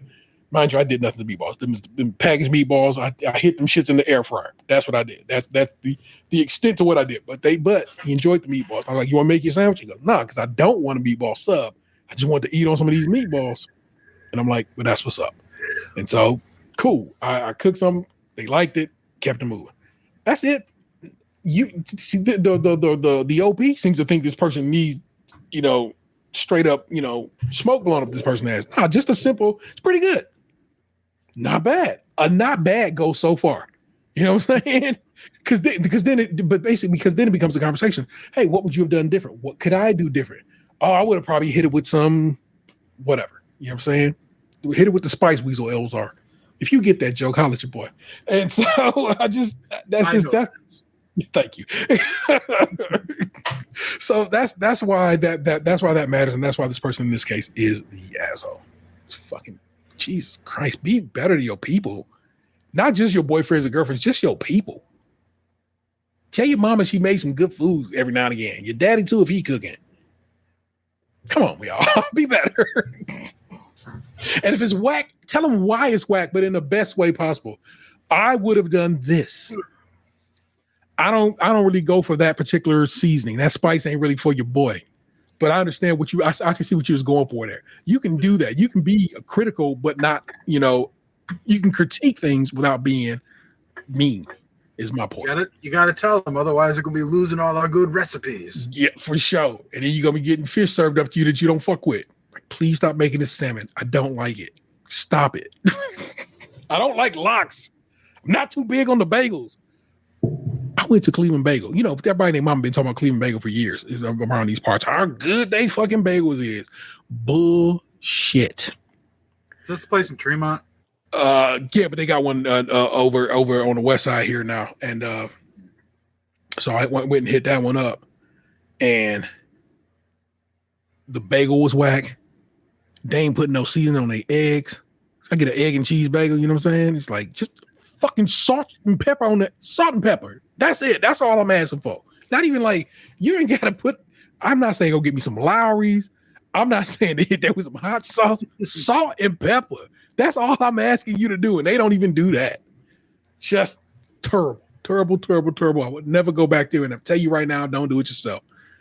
Now, Vanessa had sent me a TikTok of a spot out in, bruh, where was that at? Whew. Basically, he was on Psalm Center for a very long time. So, you know, we'll say out in Mayfield, but I don't know if that actually was Mayfield at that point in time. And and they had these beautiful like cinnamon rolls, and it's like a Mediterranean egg cup situation. So it's bread, but the egg is cooked into it with some peppers and stuff like that there. And I ended up going that's driving out there like the next day after I got that, after she gave me that TikTok, I was like, fuck it, I'm gonna go out there and go get this. So I went out, drove out there and got some of the cinnamon rolls, and I got a couple of the egg cups and a couple of their bagels, and brought back bagels for the family. And everybody, because Leah went with me to get the bagel from the Cleveland Bagel, and it was like, oh my God, that bagel was so good. And Xander had a bagel, and Xander don't even be here like that. He just happened to come through, and he's like, yo, is that Asiago bagel? I go, yeah, you want it? And he goes, yeah. And I'm like, all right, eat the bagel. And like Vanessa was like, oh yeah, that bagel was way better than the one from Cleveland Bagel. I know. I'm like, damn shame it's like 43 minutes away because I ain't driving back out down on a regular bagel run. But then at the same time, it was really good, man. So if I get the name of it, I'll try to put it in the I think it was called like Victoria Bakery. Let me type that into the computer right now. I used to eat bagels all the time when I was a kid. I get like the cinnamon raisin bagels, like the 6-pack. But sometimes I'd eat with peanut butter, sometimes with cream cheese. Victoria Bakery. I'm just gonna put Ohio. It's no wonder I grew up to be so fat. Like I get like the 6-pack. Like me and my grandma go to the grocery store on the weekends. It'd be like a Saturday night. We get the 6-pack of bagels, come home, eat 3 of them. Looking back on it, man, it's like, yeah, that'll do it. Yeah, you're right. I was right off of that. I need you to know that I feel good about that. It is Victoria's Baker in Chesterland, Ohio, and it was well worth the drive. I'm gonna be real with you. They were super, super nice staff. Everything in that case looked delectable, and I would have easily probably bought more. They had these gorgeous croissants box, man, of different types. They had s'mores. Sounds like you need to do a live recording of creme patissier, little video thing. They had you could challenge Stefan Johnson for Cleveland Food Critic Supreme. Well, they had these s'more stuffed croissants. I didn't buy them, but they look gorgeous. So and then like, so the facility, like one is like I said, I'm not joking when I tell you that shit was definitely, that was some Trump country, but in there, everything about it felt comfortable and safe. It was a good looking bakery, like a full bakery in the back, like something with staff back there whipping. And I was like, that's crazy. So highly recommend Victoria's Bakery, Chesterland, Ohio, 12725 Woodside Road, Chesterland, Ohio, 44026. They're open Wednesday through Saturday, 7 a.m. to 12 p.m. Oh, wow. So I'm glad I went early because I didn't know they closed that early. And then there's a McDonald's right across the street from there. And what you do is you slide over to McDonald's and get you an orange juice, and you'll have a really great day. All right. Last one. Am I the asshole for pooping in the women's restroom? To make this clear, I, 25 female, am a woman. I'm using a throwaway because it's gonna be real weird. And if my coworkers see this, man, your description of this workplace is going to make this so they definitely, if they find it, they're gonna know. Our building wasn't meant to be an office when it was built. So there are 2 restrooms. One is the men's, which has multiple stalls and urinals, and the other is a single room with 1 toilet. I think officially the single-use restroom is unisex, but by custom, it has been the women's room. One of my coworkers, Mallory, mid-30s, sort of claimed it as the ladies' space, replacing the unisex sign with a printout of a women's room sign. My workplace is very male-dominated, so the layout makes sense to me. There's also a single-room restroom in our workshop next door. After COVID restrictions lifted, I started coming in person. A few weeks passed, and Mallory made a kind of rare visit to chat and say hi. She brought up how she suspects maybe some guys are using the ladies' stall and asked if I knew that the workshop bathroom was for pooping. I just kind of said, "Oh, really?" And we both went back to work. A few weeks later, a poopery spray appeared over the toilet. Okay, I guess I use it now and then to be courteous. A few more weeks pass, and a container of potty mints appear. Now there's only 3 women here, and I feel like these are all really strong hints that I'm smelling up the bathroom. It doesn't seem like it to me. I eat a normal diet, and yes, sometimes after a poop, it smells a little like poop. But it's a bathroom. That's normal, right? And I never use the workshop, so I'm not sure what to say if people ask what I'm doing around here. I'm just here to take a fat shit. Seems like the weird thing to say, but I'm inherently anxious. And I'm wondering if maybe I'm being too obtuse, or is Mallory too finicky about the bathroom odor. Too long didn't read. My coworker has maybe dropped some hints that I smell up the restroom and should use a separate one. I don't know if all this is really necessary. Am I the asshole? There's some more after that, but taking what you just been given. No, bathrooms are for shitting. People need to just deal with it. Yeah. You're not going to assign me another bathroom for shit. That bathroom over there is for shit. No, bathrooms are for shitting, and we going to shit in them. Weirdo. And so far, consensus seems to be that I'm fine to use the bathroom in my building. People seem torn on whether it's acceptable to poop without using some sort of product to cover it up.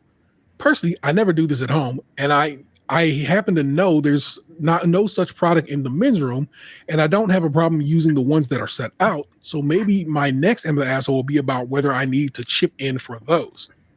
Edit 2. All right, this blew up quite a bit. Like you do in the bathroom. Thanks to everyone for the input. Between poop smelling, concealing products, kitchen matches, and courtesy flushes, it seems many people have much more complex and fastidious bathroom routine than I ever imagined. And I'll be adopting some of these practices and moving forward. And to set the record straight, I'm pretty sure I'm not stinking up the whole office. Maybe just the stall entrance area, and at the very worst, I have a very good sense of smell, not just super grossed out by bathroom smells. But it is still a shared space, so I'll do my best to keep the smells down as I can. Also, I deeply apologize to any of my coworkers who find this and identify me. It'll be weird tomorrow. Also, courtesy flushing can get you sick. Don't do that. The splash up can splash up and hit your butt with the bacteria of the situation. You're better to just get up off that toilet, flush that bitch, and keep it moving. If you can close the lid, you're even that much more better because it does aerate and get in the air, and it's full of bacteria. Mythbusters proved this years ago, and TikTok has proved it since then. Truly, if you can, close the lid before you flush. Just do that, okay? Because poop particles is everywhere, motherfucker, and that's real. And, of course, Reddit doesn't believe this person is an asshole. So, in fact, technically, Reddit says not enough info. And I'm like, I think you have plenty of info in this situation. And no, you're not the asshole. Go take a shit as need be. Trying to see if I see anything weird. It's a weird power move to tell people when, where, and how they can relieve themselves. Obviously, be civilized and courteous about it. But everyone poops. In the U.S., it is technically sexual harassment to bring up someone's bathroom habits or smell in the workplace. Wow. But the passive-aggressive leaving of scents and smell blockers is a little ridiculous. Everybody's shit stinks, and life is too short to let people tell you that you can't poop in a toilet. This is all factual statements. And there you go. That's how you know what's up. That was your Am I the Assholes for the week. I hope you enjoyed them. Or, laugh. And Thunderbolts is reviewing pretty well. Yeah, we're going to, depending on Vanessa's schedule, which she doesn't actually get till tomorrow, we're going to either go see it Saturday and or Sunday. And if whatever day we don't see Thunderbolts, we'll probably go see Sinners again, which I'll talk to you about here shortly. Yeah. Speaking of which, when I was on Rotten Tomatoes earlier, Thunderbolts didn't have an audience score yet. Yeah. But it had an 89% critic score. Yeah. Since then, this is like 3 hours later. It now has 500 plus verified ratings for Cinema Score Yeah. of 95%. Nice. So this is the wrap of series, the fifth whatever of not Siri. Siri, stop listening to me. I saw my Siri popping over there. What do they call the stages of the Marvel movies? Stage 5, like Yeah, no, but they call it something like that. Now they have whatever. So this is the end of this last stage of Marvel movies. So Fantastic Four begins the next chunk. yeah, I saw Avengers Doomsday comes out like a year from now. Yeah. And then I just saw like a casting list for Spider-Man comes out next July. Yeah. So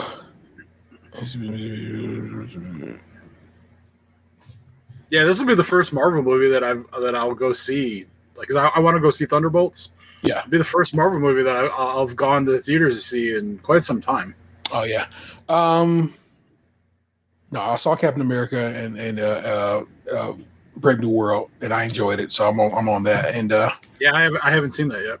Yeah, I think it's Disney Plus soon ish. So you should be okay for that to come to watch. Yeah, that that's what I'm waiting on. Yeah, like it just went to renting recently. Yeah, so you'll have that to be able to get you down with to get down with. What you been watching, reading, getting down with? You know how we do in entertainment. So I watched some Amazon show that was only like 8 episodes. I got canceled like a couple years ago. It had Anthony Molina as the star. It was called Three Pines. Okay. I watched that while I was working over a couple days last week. Today I started watching some other Amazon show called Deadlock. Okay. It looks like it's an Australian comedy mystery show. Yeah. And I guess it has a second season coming out at some point soon, so it did not get canceled, so that's good. I finished Bosch Legacy. We haven't talked in a couple weeks, so like I don't remember if I talked about that or not. But I definitely finished Bosch Legacy. I watched this movie on Amazon called Conclave. I finished that today. Vanessa was just telling me I need to watch it. Do I need to watch Conclave? It's okay. with the Pope having died recently, and kind of give you an idea of what's happening behind the scenes there. Yeah, like it's an okay movie. Like it didn't like. You know, it's an Oscar-nominated movie that you're calling an okay movie. I find that fascinating. I mean, it's like it's got good acting in it and everything, and like, you know, it's got like some sort of modern day issues that are involved in it. So like, you know, it's topical, and there's like some twists and stuff, but like, it's just like a straightforward-ish kind of movie. Like, I mean, it didn't blow me away or nothing, but it was good. Fair enough. Anything else? No, I've been watching a lot of basketball. Yeah, it's both like I think what I've named is to the extent of what I've watched. Any Call of Duty basketball? Basketball, Lord. Any other or video games of the like? I played a little Call of Duty last Friday. Okay. And that's about it. Like I worked so much. Like I worked a lot of overtime last week, and then I worked overtime this week, last couple of days. So like a lot of my time was just spent sitting at this very seat. So those things like that Anthony Molina show was 8 episodes that were like an hour long each. Yeah. The show I started watching today, each episode's an hour long, so I got through like two and a half episodes of that. Okay. That Conclave movie was like almost 2 hours. I watched the last couple episodes of Suits LA that came out. Okay. So yeah, you know that you can add that. Found hasn't had a new episode drop in a couple weeks, and I think The Irrational got canceled.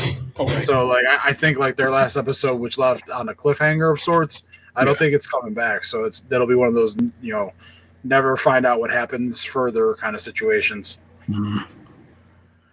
I am, of course, watching The Last of Us on Max. Love it. It's a great show, and I haven't started this season yet. Yeah.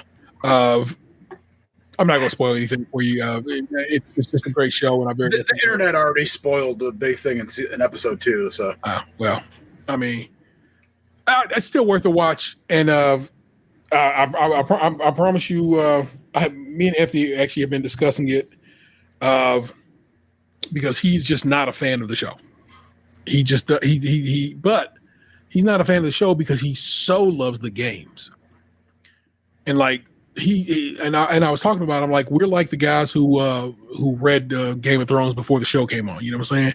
We're going to be a bit snooty about it, a bit snobbish about it, and probably in some situations are not going to give it as much grace as it probably deserves.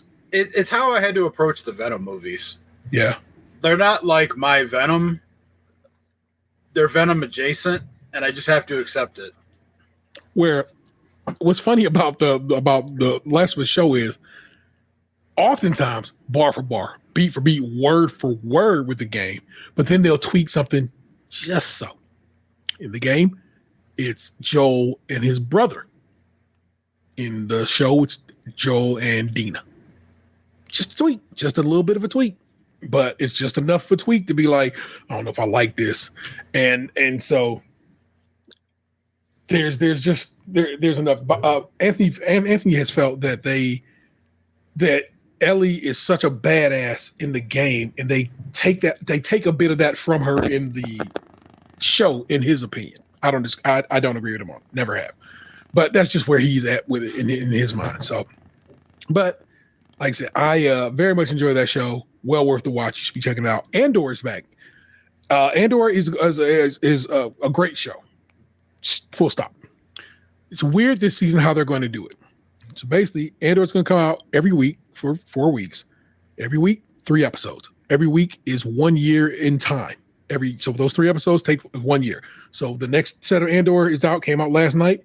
That's another year. It's a year after what just happened, what we just watched this last week.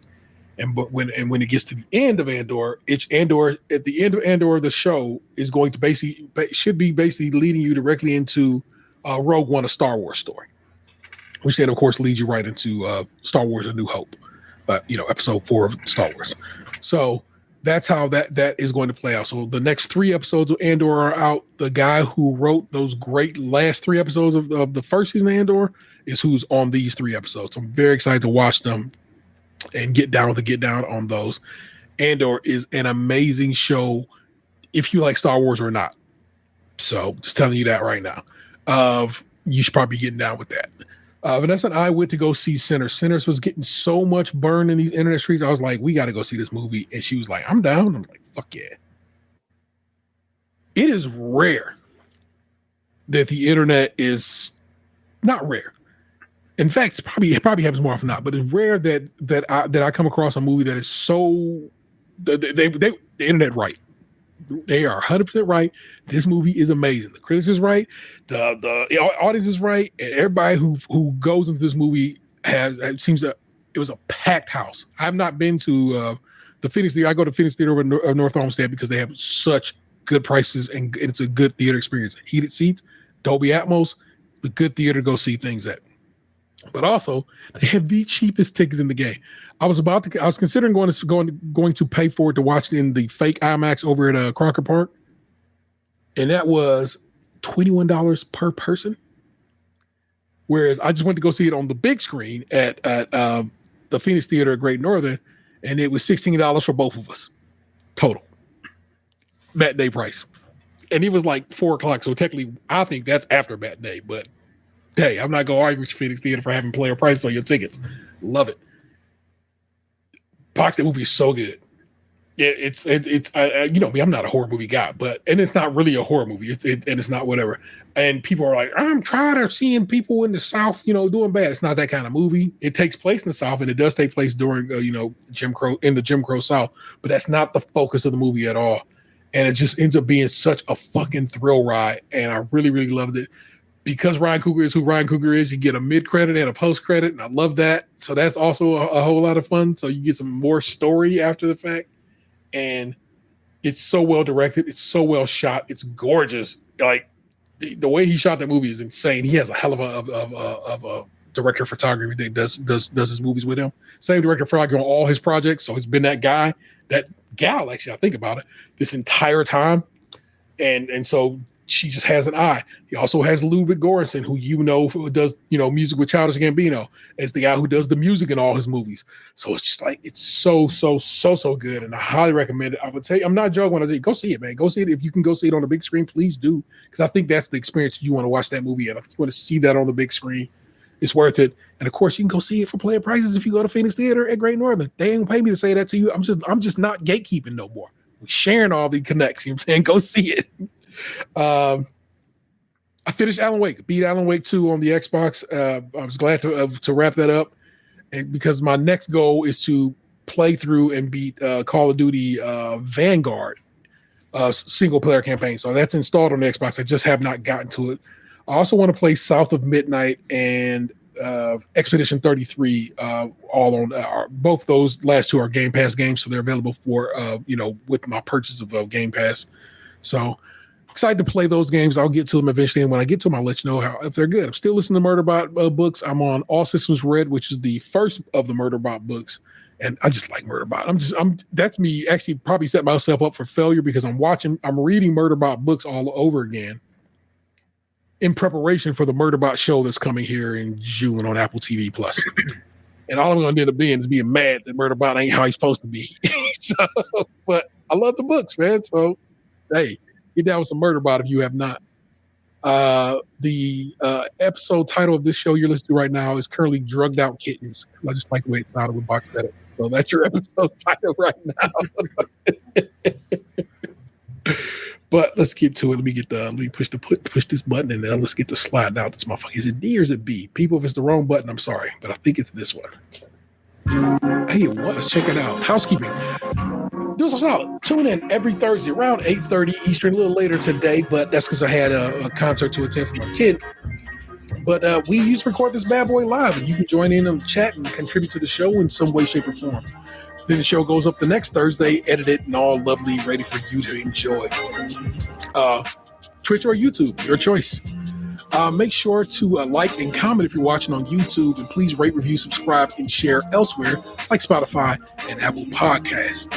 If you got a couple of bucks to toss away, and you think, hey, I like the work they're doing over there, and I like to continue, and I like to support them, consider joining us on Patreon.